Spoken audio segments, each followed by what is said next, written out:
Hey everybody, Ryan Schramm. Thanks so much for tuning in to today's episode of the podcast. I've got Amanda Rugg on, stager, home staging, designer with a super colorful background in retail furniture and everything design for a home. This episode, I had a high level of energy. I mean, I got excited talking to her about sourcing, materials for the home, what's on trend as far as design.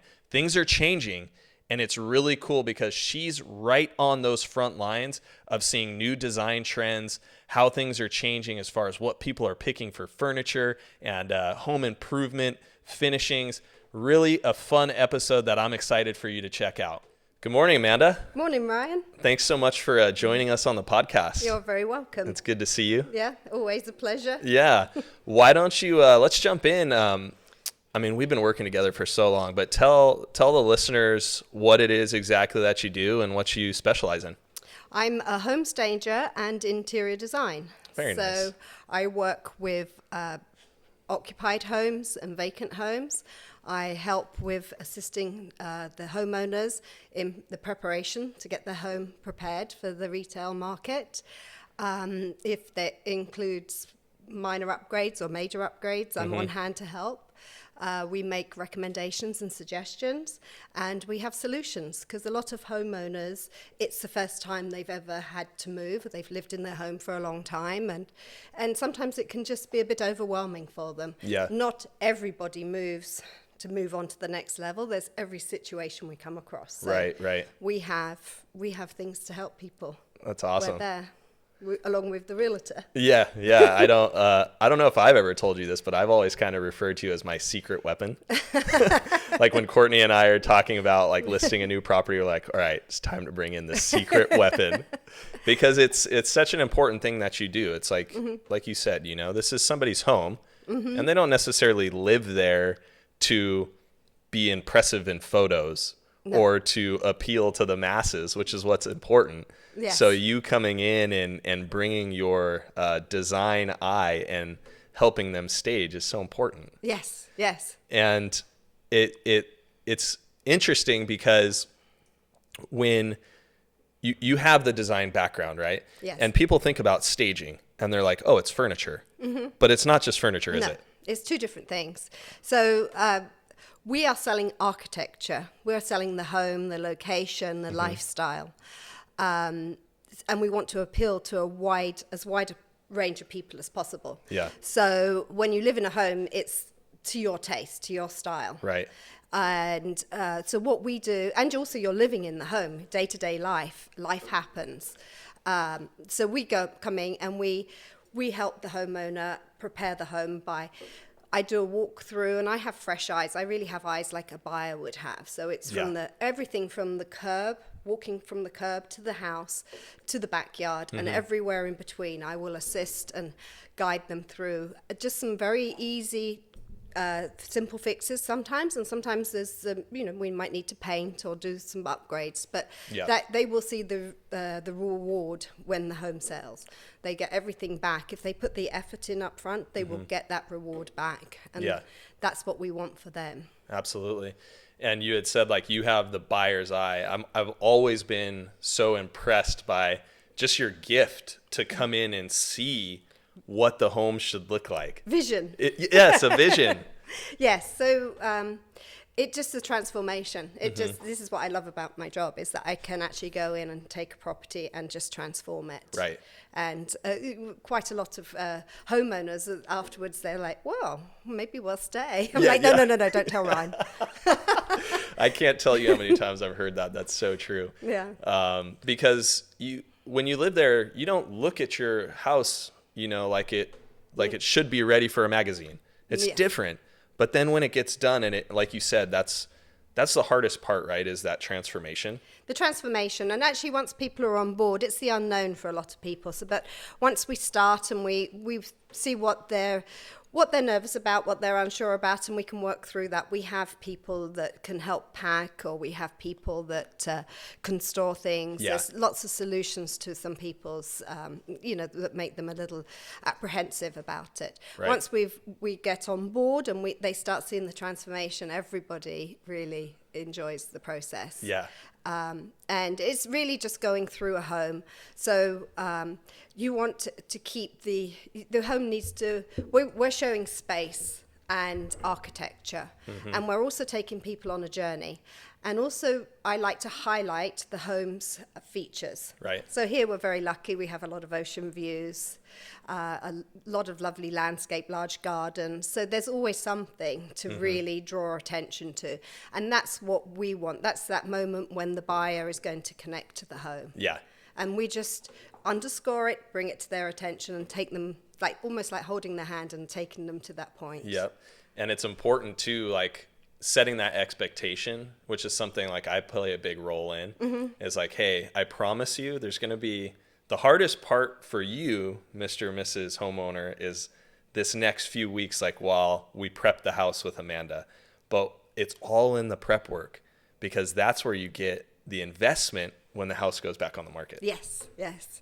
And so, I mean, we've talked about it. Do you have any, like, staged home versus a non-staged home? What are you seeing, like, as just like some general statistics? I see a lot of I look at a lot of homes that I haven't worked on online. Yeah. And it's fun to see, what would I have done differently? Right. And you have sometimes I'll have people say, oh no, they have beautiful product. There's no need for you. They're great taste. They're a designer. It's different. Staging is different. It could be a placement of a chair. Right. If you have a chair that just blocks your view, you lose the whole room. Right. You lose the feeling of space. There could be a view beyond that chair as well. There could be a great room. There could be a dining room, and then there could be a view. But having a chair right here, Yes.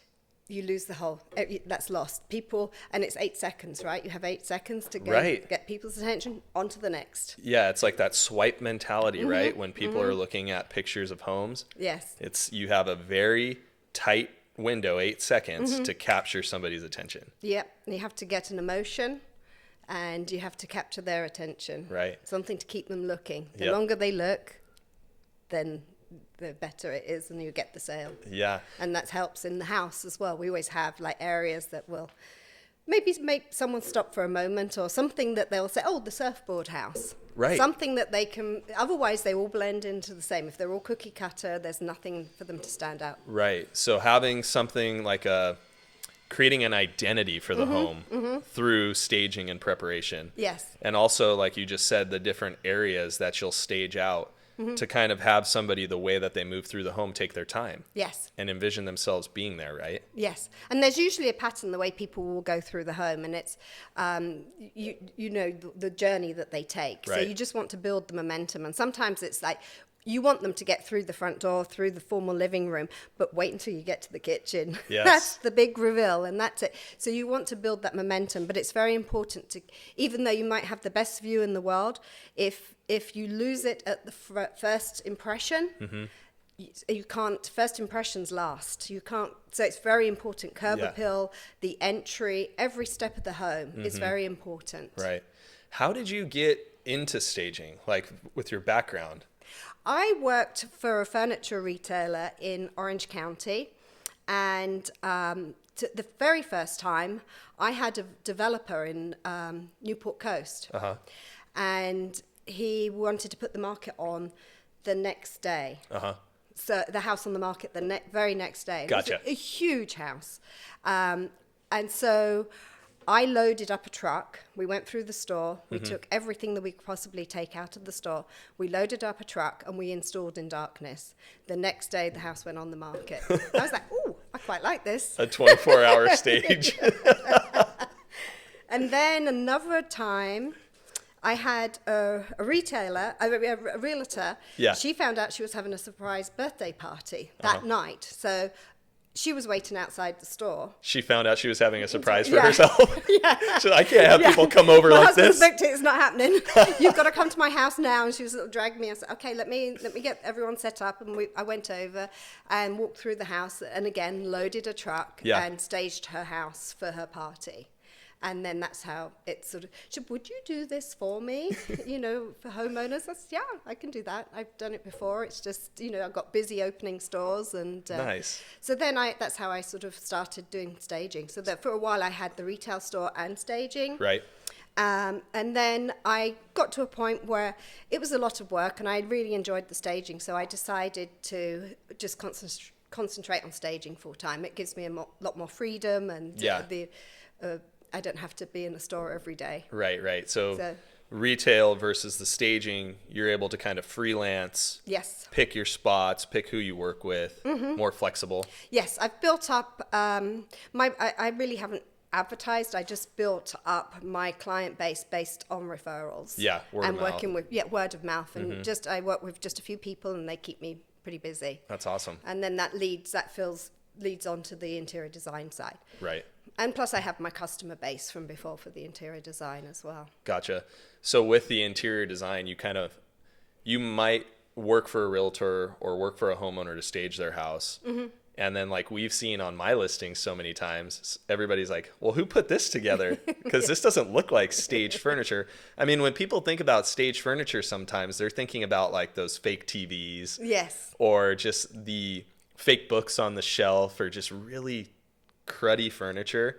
And I remember when I first started working with you, you're like, no fake TVs. Yes, no. We don't use those here. Why put a black piece on the wall when you can put a mirror and bring some light into the room, give depth to the room, or even reflect a fantastic view? Yeah. It's what you say, that's leaving money on the table, right? Exactly. So that's pretty cool to hear that you started in retail furniture, 2 special experiences where you're like, wow, I quite like the staging.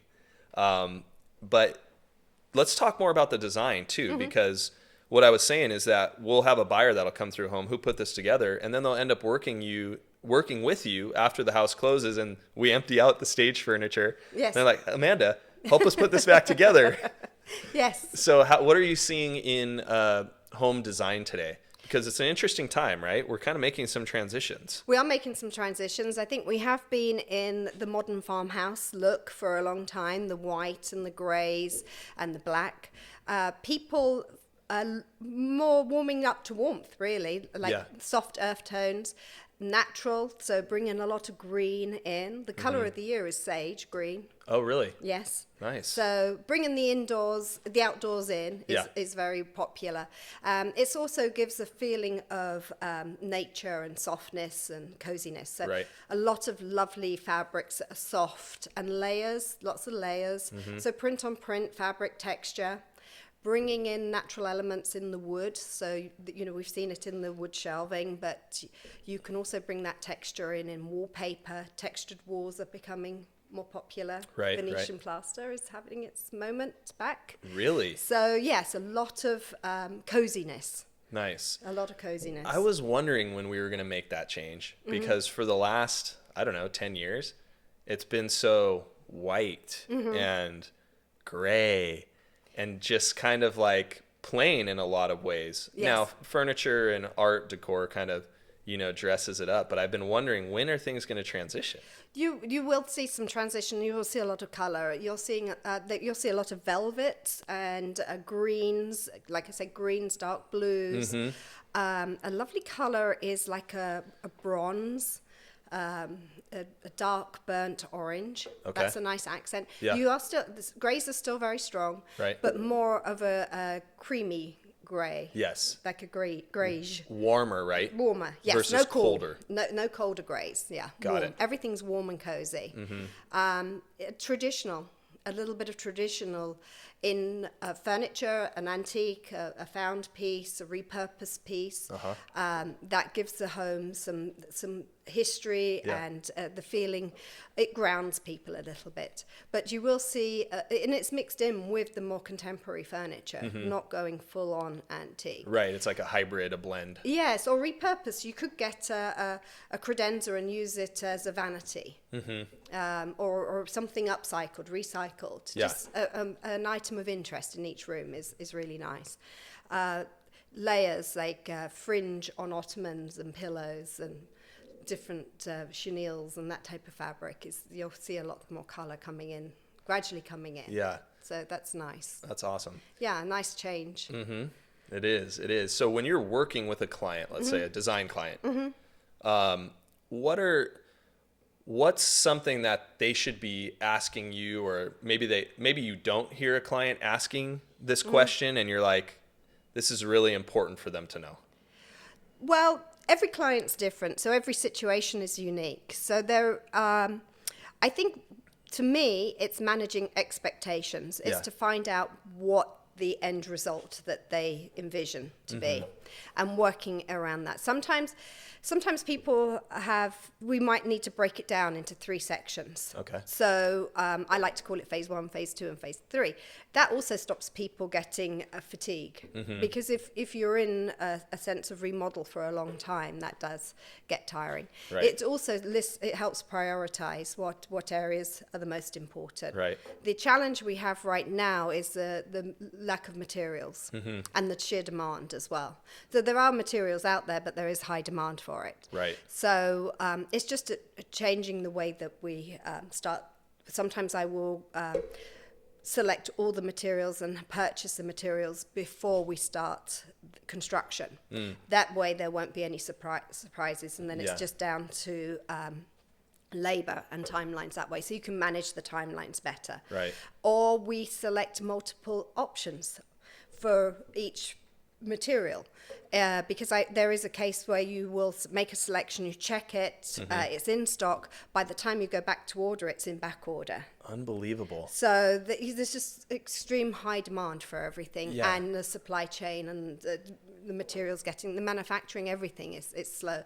Yeah. Whether it's import, manufacturing, transportation, everything. Yeah. So just approaching everything in a different way and being prepared. And I have met some very tight timelines just recently. I have been helping some people with short-term rentals, and they have their property rented, and we have to furnish it. And you get one timeline, and then the next time you check an email, it's a different timeline. So again, it's having backup plans and different options. I was excited to hear about like what you're seeing out there as far as sourcing furniture and sourcing decor and things like that, because the supply chain is messed up right now. It's very messed up. So you have to, like, getting back to what you said, expectations, right? But then that plan A, plan B, plan C for like a finishing choice or a furniture choice. Yes. Wow. Yeah. So it definitely adds some more work for you and for the homeowner. Right. To be prepared for. Yes. Where are you seeing furniture coming from right now? Well, it was all a lot of imports. I shouldn't say all imports, but there are a lot of imports. But these large companies have been scrambling, and I'm seeing a little more that's actually they're switching gears. So they are, we have great furniture manufacturers in LA. They're in the whole of America, in Canada and in Mexico as well. I have imported from Mexico. I used to buy from Mexico, and I bought from Peru as well. I used to go to a factory in Peru. So there, we don't have to source everything from China. Right. Because you were telling me off mic, we were talking a little bit, like China was doing a ton of furniture manufacturing for you, I think, in early 2000s? Right. Yes. And now we're seeing that where things are kind of shifting. Well, I was... when I first started with in furniture, we would buy a lot American made or North and South America. Then there was the introduction of furniture from China, and fabric from China. But to begin with, they were a little off. They didn't quite get the look because they had. They really knew, all the people that were working in the factories, they really kept hand-me-down antiques. They didn't know what the Western, like Tuscan style, they didn't really know what Spanish or Tuscan style was. So it took a little while, and they tweaked it, and it got really good. Then there was a demand in China for Western furniture. Wow. They were building new homes, the younger generation. They didn't want, it's a bit like here, they didn't want their hand-me-downs. Right. They wanted a certain look. They were watching design shows. So then the Tuscan look became very popular within China. So then we had a supply chain issue that they would sell to the home market rather than ship it out. We were like second to the home market. And it got so... One I was telling Ryan about in a situation when I had the store and some buyers were buying designers that were furnishing model homes, and I was packing things up and I said, by the way, where is this going? And they said, oh, it's going out to China for model homes. They want the Tuscan look. No way. And probably the pieces I was selling them had been manufactured in China, shipped to California, and now from California back to China. Wow. So, you know, it just... But I am seeing a lot more furniture starting to be sourced and made and sold from in America. Gotcha. So a lot of the companies, you know, these big companies, you go to try and buy furniture during the pandemic, and they looked like they were going out of business. They were selling off their floor models, which they don't do. Right. So they've been scrambling, and they have come up with some solutions. So there is a little bit more being made here. I think the supply chain issue is getting better. It's improving. So hopefully that will continue to improve. But we just don't know if it's going to be another hurdle or another setback. Right. When you're shopping like with a client and you're looking at maybe like a website to see if something's in stock, you were saying that if it's, what does it say online if you're like, okay, you might be able to get that? If it says 2 to 3 weeks, I usually say, well, that sounds to me like it's in the country. If it's a couple of months, it's probably on the water. It might be sitting outside a Long Beach for a while, but it's definitely on the water. Anything more than that, and you go to the 4, 6, 7 months, it's just an idea. It probably hasn't even been manufactured. Maybe the factories are shut down. You know, they usually know a better line. When it's like, if they give you like a 4-month window, walk away. Right, because you find some alternatives, or some of the companies have really good cancellation so you can have some backups. Gotcha. Their cancellation policies kind of they've have changed to and a adapted. Bit like hotels, you can book and cancel last minute, so you're fine. So you can have some backups that way. Gotcha. And see, because there have been some surprises. For that short-term rental, we ordered a sectional, and then the due date got pushed back. So we were scrambling, and we found some other alternatives. And really, we only got very short notice, like a week. Oh, by the way, it's in. Oh, nice. So, that was a pleasant surprise. Yes, but you see, that's also with the supply chain, with the trucking and unpacking, they probably didn't know that it was going to be coming in. Right. Or that person just got lucky, maybe. Yes, yeah. Unbelievable. Yeah. So in design, then, it's really an investment too. Like when somebody's designing their house, or even the staging and design in this go hand in hand, where you're really making an investment into the property. Where are the best investments made right now? Always kitchens and bathrooms. Okay. That's the biggest return you're going to get. Got it. Kitchens and bathrooms. The trend in kitchens has been white cabinets for a long time, sort of white subway tile backsplash. That's not going anywhere. That is what we would consider a classic. But there are some newer trends that are maybe painting the island a different color. Oh. Dark blues, you've seen a lot of dark blues. That's still popular, but the new color is green. Green's very popular, or using a mid-tone wood. Not dark, but maybe a light to mid-tone, sandy to mid-tone color wood. So natural, bringing in natural bringing that element. Nature, yes. Got it. Sort of bring that cozy, comfy feeling back. Large islands are still very popular. Also, making a work from home space maybe in the kitchen is a consideration. Work from home spaces, I think they're no longer temporary. People are making them permanent. So it's no more laptop on the ironing board. People are using a dedicated space. Work from home is here to stay, right? It's here to stay. Zoom's not going away. So, you can, a dual purpose bedroom, guest bedroom. Yeah. Could be a great office and a guest bedroom. And, there's some really nice designs for that. It doesn't have to be like a boring office. There's some really fun office designs that you can incorporate. You can even have a console table behind a sofa, because these days you don't need file cabinets and the laptops, you can just pack it away. And everything's stored in the cloud. Yeah, exactly. So there's some fun places that you can address. So I was talking to a builder the other day who we've actually worked with in the past, and we were kind of talking about the home office because we know that it's here to stay, and he's building a few new construction properties. And he was like, we're brainstorming about what we can do in the property to like appeal to people who need one or sometimes even two offices. So that's cool to hear you say, like, you can have some fun with the office space now because people need it. Yes, and it can be a great place to have. There's home office, and there's also a quiet space. That's because people are working from home, so they're spending more time in the home. So a dedicated quiet space is on trend as well. So that could be a place that you just go to switch off. Gotcha. A cozy chair and comfort. It could be meditation, paint, read, whatever you want to do, but it's a place to walk away from the office. That's yours. Nice. So that's a very popular.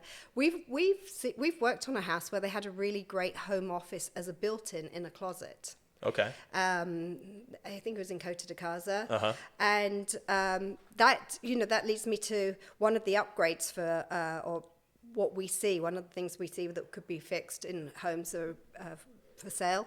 And we come across a lot of closet doors removed, broken closet doors. Yeah. Such an easy fix. Right. Such an easy fix. If it's not, it gives such a huge negative. It just looks like neglect, and people start looking for whatever problems there are.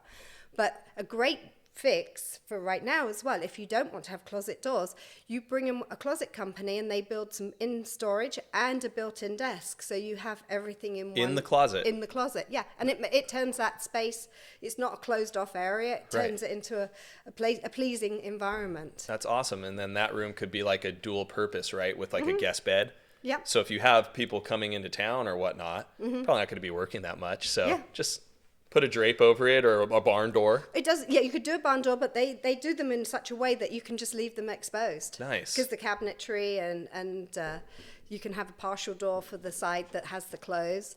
But it's great for teenagers working from home. Also, people that are renting out a part of their home as well. It makes it for a great holiday rent. Some people, because people don't have to live where they work now. So people are traveling. They're taking their Zoom calls on the road. Yep. So, and who wouldn't want to come here? Exactly. Yeah. Well, we've definitely seen that where the beach cities have a huge spotlight on them from the pandemic and now the way that people move around. It's like, hey, if I can, if my work is literally right here in my laptop, I can be anywhere. Right. Why not be at the beach? Yes. Why not live at the beach? It's crazy. So, okay. We know what kitchen's best investment, right? And that goes for staging or it goes for design. So what are some of the no-nos or like the big mistakes that you see in a house? Like, don't do this. Their paint, dark colors they are popular right now, so that you can use them. But for a house for resale, light, bright, and airy sells. So, right. And it's such an easy, quick fix, and you get so much more back from a lick of paint than not. And it's so simple to paint. It's so simple. We hear people saying, "Oh, I'm just going to let the new buyer pick." Right. No, because you're leaving people out of. You're going to distract people. People won't want to look at your home because they're going to make that 8 seconds from their cell phone. And if they say a dark, dingy room, they're not seeing the possibilities. Right. So paint, broken wardrobes, closet doors. My big one is rugs on carpet. Right. I remember that. Yeah. What's under the rug? Yep. So if you got a rug on top of carpet, it's triggering something in people, right? Like, what's under there? It's one or the other. You have a rug on a wood floor, or you have a carpet. Or there's a new trend in design where you will have a fitted carpet and wood surround. Oh, okay. So everything's one level, which is really nice. Yeah. So because having a rug, say, under a dining table, it has to be a really large rug. Otherwise, your chairs get a bit wobbly when you're pulling them back. And it's a trip hazard for some people as well. Right. So that's an inset carpet is a very new design trend. Other no-nos are bad placement of furniture, like we talked about, oversized furniture. Right. Just too many pieces of furniture in a room as well. So sometimes less can be more. Yes. One of the biggest no-nos, and what we always have, people are always a little reluctant, is family photos and knickknacks. Things that make them feel comfortable in their home. It's their memories, it's their life. Yeah. The problem is it sort of clouds the view. People can't see the home, and also they can't envision living in that home if you're still living there. Right. We need a blank canvas, and then we can build up from it. So that it needs to be packed away. It needs to be done early on in the process. That's such a good point. And as you're talking, I'm thinking about like me being on a tour with a buyer, and we go into a property, and maybe the seller's there, or maybe it's still like a deeply personal home with, everything that's important to that seller. And what inevitably ends up happening is we're walking through like daintily, like we don't want to disturb. We're in somebody's space. You're visiting someone's home. You're not viewing a home with the vision of living there. Yeah. That's incredible. Yeah. Fascinating. And it's always very, people take it, they want to keep their personal belongings, but it's the main thing. Well, I like to turn it into a positive and just say, in the event of a quick escrow, that's one thing that's taken care of. All your treasured belongings are all packed away safely. Right. And life happens. There's something's guaranteed. You're going to get a quick escrow and something happens. Right. You're ahead of the game. So pack as much up as you can, and it's going to help with the sale of the house. Yeah. It's just going to let clutter. People don't want to see your clutter. Right. And that's another trend as well, is organization, home organization. So you'll see kitchens with organization within the cabinets, bathrooms with like tricked out. They've got all these little organized. Yeah. Because we have again been living at home, people want it to be organized and less cluttered. I've had some friends who have like really successful Instagram profile pages that just specializing in like home organization ideas. It's really hot right now. Really, That's cool. It's a hot topic. Yeah. Nice. Yeah. And so, like I was saying, when we walk through a home that's very personal, and like you don't want to spend a lot of time there because you feel like you're gosh, what's the word I'm looking for? Like you're intruding. You're intruding, yeah. And then contrast that with like a property that you've staged for me. Buyers come in, oh my gosh, like this is wow. Sit down on the couch. That's what we want buyers to do. Yes. We want them to spend time there. That's that moment when they sit down on the couch, you've got give them a beer, pop some bubbly. It's time. Let's get the contract out. Exactly. So that's the real difference right there. Just kind of like brass tacks. And it's fresh and clean. People, those lasting impressions, those first impressions, it's not necessarily clutter, it's clean, that feeling of clean. Who would want to buy something that's a little sad and a little tired? Right. So it has to be fresh paint, clean. Yep. Power wash the windows. Right. I see a lot of homes where they wash the windows, but they don't power wash the stucco. And there's cobwebs. Spider webs and little leaves. And that's as you first come in, and that's like, oh, it's like coming into a haunted house. Right. No, clean. Yes. And clean again. That's very important. Love it. One thing we do as well is one of the in homes for staging and homes for design, window treatments. Okay. You see a lot of broken blinds. You see, it's the last thing, or it gets a little neglected. It's a bit like the closet doors, but right, like some kind of vertical blinds, those ones that always fall off. Yeah. Or the horizontal, the old plastic blinds that are broken or they're crooked. Yeah, and there's broken bits. And can you find someone to fix it? No. No. New. Or take them off and not have anything, because if you have a great view, it'll open up the window. Yeah, so it's okay to not have a blind in some instances. Yeah, depends what the view is. Yeah. Sometimes we hang a sheer curtain, and that is the great feeling of freshness and clean. Yeah. Everything that we do is to feel inviting, warm and welcoming and clean and fresh. Sort of new and... I love that. And it also Shears. takes sheer, yeah. Shears are a trick I learned from you. Even now I can walk into a property and be like, you know what? We need to put a shear here with a nice curtain rod that's above the French door or above the window to frame this out and make the ceilings feel higher. I learned that from you. Yeah. See, you're a designer. Yeah. I picked up some good stuff. So yeah. That's awesome. What else are you seeing, like, design-wise right now? Any other? Yeah, there's some hot things. There's curved furniture. Curved furniture. Okay. There's sofas, chaise lounges, love seats. Oh, yeah, you were saying, too, like, a lot of the furniture inside, same type of quality outside, like bringing the... outdoors, it's still popular. It is popular here, but really in the last few years, it is an extension of the home. Right.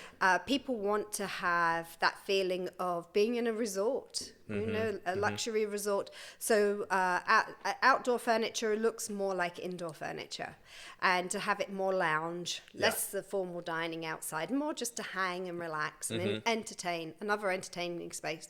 It's really important for staging.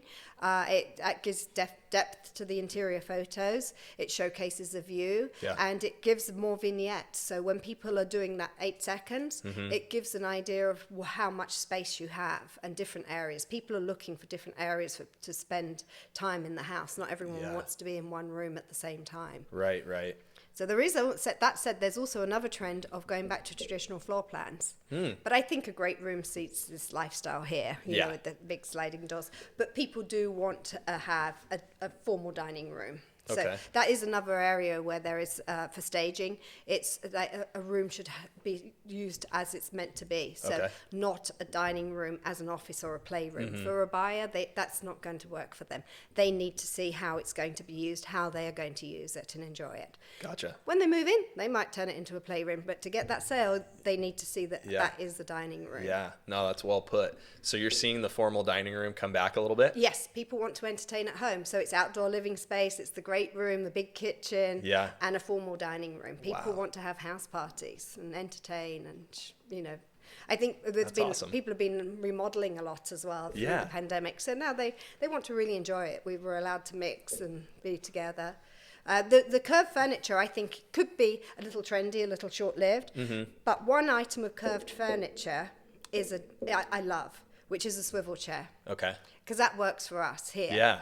Because one of the things we have in a lot of homes, we have dual focal points or multiple focal points. And that's a focal point is like, what is the focal point of the room? It traditionally used to be the fireplace. Then we used to have split focal points where it was a fireplace and a TV separated. Now we're putting the TV above the fireplace, so that's back to one place. Like a dual focal point. So now we have the view, the slider view, we have the open plan kitchen. So I think a swivel chair is a great investment. Is a swivel chair as simple as it sounds? It's just swivel. It's a chair that swivels around. And it's you curved. Can be looking at the view, having a sunset drink, and then you can flip around and have a conversation in the kitchen, and you can watch the ball game. Yes. I'm going to put some swivel chairs in my house. Yeah. I love that. Because you can have, like, one thing I've kind of been saying recently, too, is, I don't know if you've been seeing this, but the bar in the home is kind of coming back. Yes. I don't know if it's, like, the trendy popularity right now of whiskey and even, like, everybody's, like, into whiskey right now. Right. Everybody's into wine. So, like, the dual purpose wine whiskey bar. Right. Where it used to just, like, collect a bunch of dust and a bunch of knickknacks, the wet bar. Right. Like, people are outfitting their wet bars now. They're coming back. Yes. So I could see, like, you've got a wet bar here, and then down the hall in the great room, you've got a TV over a fireplace. What a perfect spot for a swivel chair. Yes. Yeah, they're great. I love it. And you can, and also going back to the colors that are in the velvets, the dark velvets. Yeah. I still think like a good neutral fabric is great for the large investment piece. So for the sofa or the sectional. Yeah. You can, and texture's great. Have a fabric. If you want to bring some interest, put a nice texture of fabric or mixed textures. Layer with some color, but then have fun with the accent chairs. Yes. Have a nice swivel chair in the green, sage green velvet. And, you can always repurpose it. You can have it reupholstered. You can pop it in a guest bedroom if you want to take the green out the room. But it's a lot harder to replace a sectional. Or in a whiskey room or a wine room. put that leather sofa, put that velvet sofa. That's Yes. a great place for it. I love that. Yeah. That's some really good conventional design wisdom right there. Is if you're going to spend 10, 20 grand on a sectional, Yep. keep it neutral. It has to last. It's the same as like buying a good mattress. You're going to sit on it every night. So Yeah. quality, that's one thing I do with clients. I do guide them where to spend the money and where it's not as necessary. Yeah. So upholstery, if it's a family room, it's somewhere you're going to gather every night, you're going to entertain, you want that to have to be quality and to serve its purpose. Right. So yeah, that's a good investment there. And then have fun with a swivel chair or something that is easy to move around. Easy to move around and layering like artwork and pillows, throws, rugs. Those are all things that you can move around or you can replace easily. And that's a good spot to get your pop of color. Yes. Right? To bring the color in. Because it used to be we'd have one piece of furniture would last for a long time. No, now we like to change. Yeah. It's like fashion. We like to change the interiors. So. I know. I see pieces coming and going out of my house. Courtney throws something on OfferUp and in comes a new piece. But it's like a Chanel bag. A Chanel bag never goes out of style. So that's what you need for a sofa is something. You know, you will replace them. If it's a busy family home and it's a good quality sofa, 8 to 10 years. Okay. 8 to 10 years for if a good it's a quality. super busy home with lots of pets and things like that, that might be a little shorter. So maybe 5 years. Yeah. So I wanted to ask you this. What are some of the big name quality furniture manufacturers, like the manufacturer you're going to get 8 to 10 years out of that sectional sofa? I would say something that's custom made. So I would go custom made, which I work with a lot of vendors in Los Angeles that they build the frames from the frame up. It's all dovetailed and Really sinuous springs. It used to be hand tied springs. You could go that way, but these days the sinuous springs, manufacturing has come a long way. So, and also with the foams that they use in the sofas, so things do last longer. That said, the custom is more expensive than ready-made. Right. Ready-made has improved a lot. Okay. It used to be ready-made, the fabrics were loose and the foam was a bit saggy and you could feel the wood frame. There are some better quality ready-made options as well. Nice. So you will save some money. There are some manufacturers we've been the go-to right now. I like Ethan Allen. They have a product that's made in the US. They have a fantastic range of fabric, great customer service, which is key. Yeah. So Ethan Allen, Pottery Barn. We do a lot of upholstery with Pottery Barn. Williams-Sonoma is a surprise, but it is part of the Pottery Barn company, and they have some great designs. Nice. Surprisingly, it's a surprise because you think of its kitchen and this and that, but they have some Right. great upholstery pieces, great dining chairs. So these are companies that they have the quality built, the bones of the furniture. Yes. Then the fabrics are fabrics that are lasting a long time, easy to clean. Performance fabrics. Performance. So it used to be a performance fabric would be Sunbrella, and Sunbrella used to be outdoors, a bit scratchy. Yeah. They've come a long way, and you can clean. They have great cleaning codes. Yeah. No, I remember Sunbrella. That was always like the top of the line outdoor, whether it's an awning or outdoor furniture. Like you wanted to get that Sunbrella because you knew it would last. Yes. And also, it's fabrics that have the anti-fade as well. So the Sunbrella are great. So they've started bringing in, maybe about the last 10 years, they started working with Sunbrella indoors. So because we have the great rooms with the retractable doors, we have the sun. So that you do have fade-resistant fabrics as well. Gotcha. High performance and fade-resistant. Yeah. So it just depends on the use of how you use that furniture, how the family lives. So that's really part of the discovery phase when you're working with a design client, is finding out what their needs, how they live. Then you know what to steer them towards. Right. But yeah, there's some great company. It's West Elm and the Crate and Barrel. Yeah. They have Crate and Barrel have a lot of, and it's CB2, which is Crate and Barrel 2. Okay. Lenny Kravitz has a design from a line there as well. Nice. Pretty cool. But they have a lot of the curved furniture. You'll see some of the curved furniture trends. But some of it is a bit trendy, and there has, some of the smaller, low profile pieces. Yeah. They don't really work with the big rooms that we have. We can introduce a few fun pieces, but Yeah. it's all about size and proportion as well. So I noticed you didn't mention Restoration Hardware. Any any reason why? No, I like restoration hardware as well. I do. You can find that look for less. Because it's pricey, right? It is pricey, yes. That's like the Chanel bag, like you said. Yes. Of furniture. Yes. So you're saying like you like their stuff, it's built well, but you can find that you can achieve that look more cost effectively. You can, but some people really, if it's within the budget, and they have what you want that fits the style, great. Nice. I've shopped there for clients before as well. Awesome. But on the whole, most people were more, just a little step down. Yeah. Or we go completely custom. And Right. I have some great custom lines. Yeah, I was surprised to hear you say that, like, because I never really even thought of that. I know there's like a few couch shops on El Camino Real and stuff, and I always thought like maybe if you had an odd shaped room or something, you would go there, but I never thought about the possibility of really going custom on, all the furniture.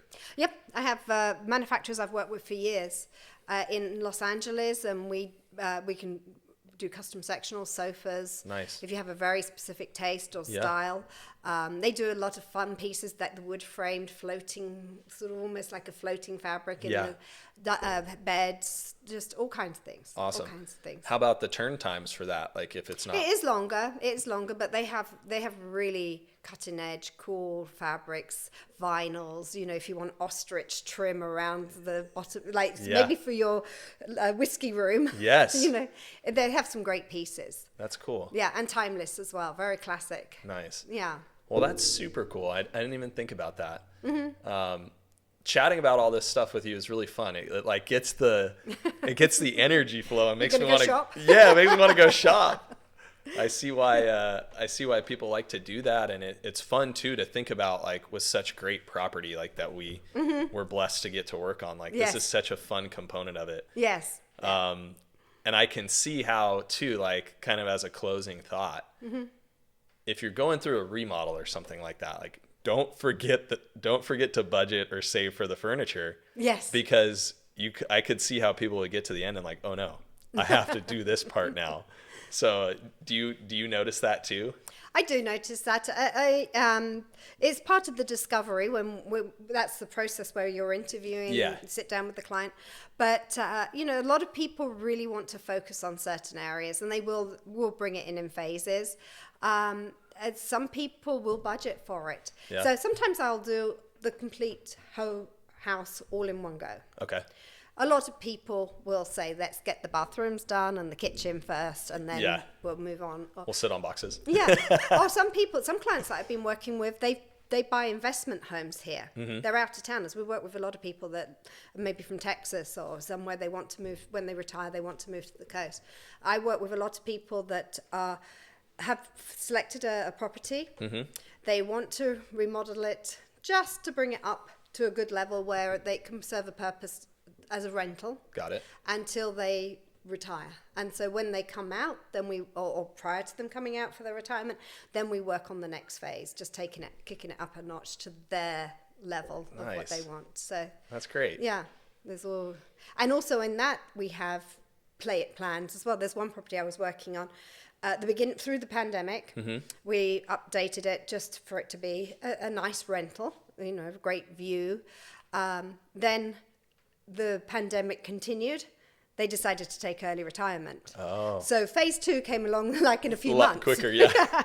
So then we just completed phase 2. Phase 3 is now finding a second property so that once they get the second property, so they have another rental for when it's a rental, or when their family come to visit, they've got another home for them. So then some of the furniture, which was the rental furniture, now is in storage to go into the next. So gotcha. It just depends on what people's plans are. Yeah, no, that's really good. Yeah. And there's also a great resale for furniture as well. Yeah, I was going to ask you about that. Mm-hmm. So I'd imagine with things being so crazy, like in retail right now, mm-hmm. and not knowing when something might get delivered, mm-hmm. or I've ordered it, but is it actually going to show up? Right. So I'd imagine that the resale markets are probably up. Very up. Yeah. It's very popular, and people are open to it more these days as well. And there are outlets where some of the model homes the model home to do with the furniture when they sell the homes. Right. So and gently used furniture. People are more open to different options depending on their budget and depending on the need. You know, depends where the product's going. If it's a family room, you know, maybe you want a new sofa. Yeah. Is it a property that's going to be a rental for a while, and then you're going to transition it out and remodel and bring in more your taste? Yeah, there you go. So it just depends what your needs are. What would you say like a rule of thumb is for like retail versus gently used? The price? Yeah, the price. I think it's like demand at the moment. It just depends on Yeah. availability and demand. But you probably should pay about anywhere between half or a third of the price. Okay. Just depends. Yeah, because I've always used, like, if I have a client who outfitted a property, they've lived there, you know, for a year, 2, 3 years, and the stuff's gently used. I have always, you know, talked with them and kind of tried to set the expectation, like, hey, if you end up selling with the property or whatnot, you can't pull the old receipt where you spent $100,000. Yes. It's probably more like 40 cents on the dollar Yeah. if the stuff's really nice. Yes. And so you're saying, you know, half to a third. Yeah. So it's kind of in line with what I've seen. Yeah, I think so. And and again, it depends on demand. And also, if you can sell it through next door or offer up, Yeah. they're coming to your garage to pick it up. If you're trying to sell it any other place, every time you move furniture, it costs money. Yeah, it costs money, and it depreciates it a lot of times too from little bumps and bruises that it gets along the way. Yeah, especially the white furniture. Yep. Yeah. Yeah, every time it's moved, it gets a little... Right. I've seen that firsthand. So you have to be very, very careful. So yeah, if you can sell, and also if someone wants to buy everything, you know, then do them a group package. It's a lot easier. Yeah. It's your time and your money and the expense of moving it somewhere else. Right. Or storing it. You know, I see people store furniture for years. They're paying for the storage unit. They pull it out. It's not going to work. Right, right. And also when you move from one property to another, generally, the best pieces to have are sofas and chairs. If you're moving into like sectionals and sofas with chaises and things like that, generally they're not going to work from one house to the next. Right, might not be compatible with that floor plan. Yeah. Wow. Yeah. So, you know, sometimes just sell it, Yeah. pocket the money, move, and then also you might use that room in a different way than in that location, in that property. Yeah. Don't be bound or married to that furniture. Yeah. Because as just in learning and talking to you today, it's like even staging design, like crafting that room or dialing in that room for what it is more important than trying to stuff a piece that worked at your old house into the new house. Yeah. It's just you're not going to be happy with it. And it's never going to feel right. You're going to design the whole house around that one thing that at the end of the day, you're like, I don't even know why I bought that with me. Exactly. And you moved it, you bumped it into a wall, and now you can't even sell it for as much. I hear that all the time. I don't even like that piece. I'm like, well, why don't we get rid of it? Yeah. And then it will make your life different. We can changes the whole game plan. That's so good, Amanda.